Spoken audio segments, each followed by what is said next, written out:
everybody, Russ on the West Ham Network. Hope you're all safe and well, my friends. Happy Friday. You've done another week. Congratulations.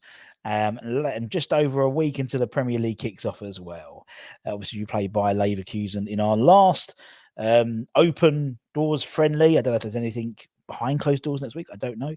But our final friendly with Bayer Leverkusen tomorrow. I believe it's on the West Ham website, on the YouTube channel again.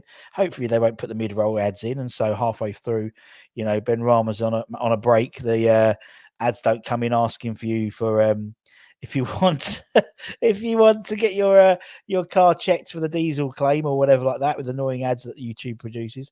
So hopefully they've learned that and take that off. We never know. Anyway, back lunchtime today, we had, in the morning we spoke about JWP and Steiden vetoed that and what could that mean, the implications for that. Lunchtime, we West Ham Network exclusively spoke to Tim Steiden, the technical director of West Ham, at the gala dinner yesterday, and he was very candid with transfers, not in terms of who we're going to sign or anything like that. The question was asked, when are we signing players? When are these players coming in?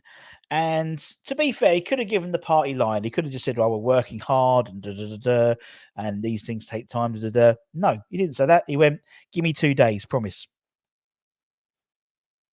Okay, so he's promised signings by the weekend.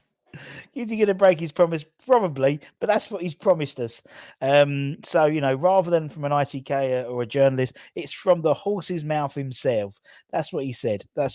So, take it with a pinch of salt. But he could have said, "Oh, well, I don't know. We're working on it. Give me 2 days, promise." So there we go. We'll say. I'll give him the benefit of doubt and give him to the end of Sunday. Anyway, as I said, Hammer headlines in association with the KUMB.com.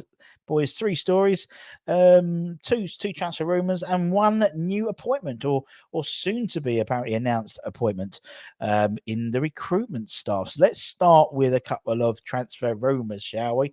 Let's start with Wilfried Gnotno. Apparently, David Moyes has a second chance to sign the Leeds man, as he has told his agent to snub any advances from Everton.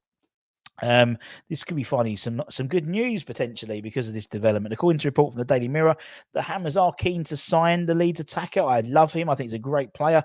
I was gutted that he went to Leeds when we were linked to him last summer as well. The 19-year-old international was one of the highlights for Leeds, despite them being relegated last season, and he's now being coveted by clubs across Europe, including West Ham and Everton. Obviously, we've missed out on similar player who play in a similar position in terms of Harvey Barnes, Carlos Borges, who play in the same position as sort of the Leeds powerful bundle of energy, really is. So it's clearly an area that Moyes is looking to strengthen, you would imagine. And there was bad news a couple of weeks ago when the report from Sport Italia basically claimed that Everton had leapfrogged West Ham to the signing of Gnotno. But apparently Moyes has a second chance, as Gnotno's agent, as I said, has been told to snub any advances with Everton by Gnotno himself. On hearing the snub, a bid for a £20 million bid from Everton, in terms of the snub from Everton, the report claimed that Everton had already turned their attentions to Southampton's Suleimana, Calamendale Suleimana, as a alternative. So clearly Everton are like, right, you don't want us, bugger off. I think Gnotno's one of those guys who, for me, perfectly compromises, or is a perfect compromise for the Steindon and Moyes, in terms of both sides of the coin, so to speak. He's got Premier League experience. He's cut it at the Premier League, but he's young, he's talented, he's got bags of potential. So he ticks both boxes from both camps in my eyes. I think he's a great player. I'd love to see him at West Ham. Really would. I think he'd really excite people as well. Get them off their seat. He's direct, he's fast, he's aggressive, he's strong. He's the new Antonio. Let's be honest. He could easily be the new Antonio. Apart from maybe being a little bit too small, a little bit small to be the Antonio on the centre, but definitely on the left-hand side. Let's talk about someone who is very tall, and that is the Slavia Prague centre-back, Maciej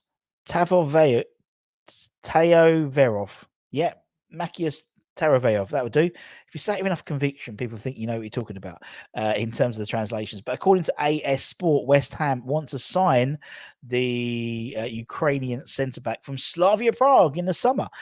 So obviously we've already got Suchek, we've already had Vladimir Sufau, and this could be the third potential Slavia Prague recruitment person. The article claims the 6'5" central defender, big lad, is firmly on the Hammers' radar this summer. He's got 21 caps for the Ukrainian under-21s.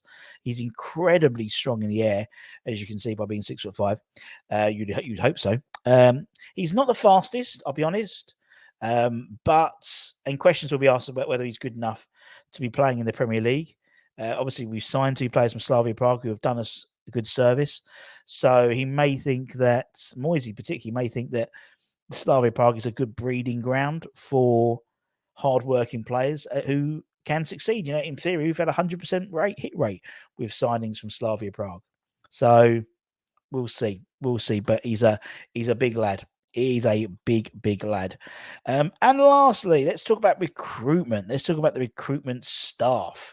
According to ex-WHU employee, West Ham have hired or are due to hire Nicky Shorey as the new head of recruitment for the academy. The former Everton, Aston Villa, and England left back has joined West Ham apparently after repeatedly being linked to a move to his boyhood club. Massive West Ham fan. He's 42, Romford born boy. Massive, as I said, boyhood West Ham fan, and he'll be working with the academy manager Ricky Martin in his new role at the club and the academy. So it's great to see that they've got some dedicated recruitment resource for the academy.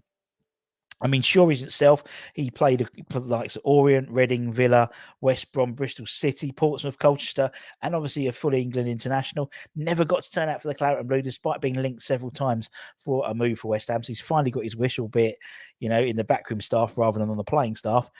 He ended his playing career several years ago. And since then, he's been in the coaching staff for Stevenage. He's been managers of non-league sides and then took a step into youth recruitment. Reading hired him as their chief academy scout in July 2019 before he became head of recruitment at Gillingham, a role he left in December 2022. He knows the West Ham catchment area very well, and no doubt will be using his links with Berkshire and the Midlands in order to make sure we get the best recruits and find some really good young academy players. I think it's great. And again, it's one of those, it's like Mark Phillips. It's having a West Ham fan within the setup at the academy is fantastic. And obviously we know there's so many ex-players set up as well in terms of each year having an ex-Hammer in the sort of coaching setup. So it's great. And we wish Nicky all the best in his new appointment. I don't think it's made official yet, but it will be apparently imminently. And that's it, my friends. Keep an eye on the channel. Any breaking news? If we do sign someone, if Tim keeps his promise and we sign someone, we'll bring to you as soon as possible. But take care, stay safe, stay warm, stay humble, keep the faith. Have a great weekend, and we'll see you guys very, very soon. Bye-bye.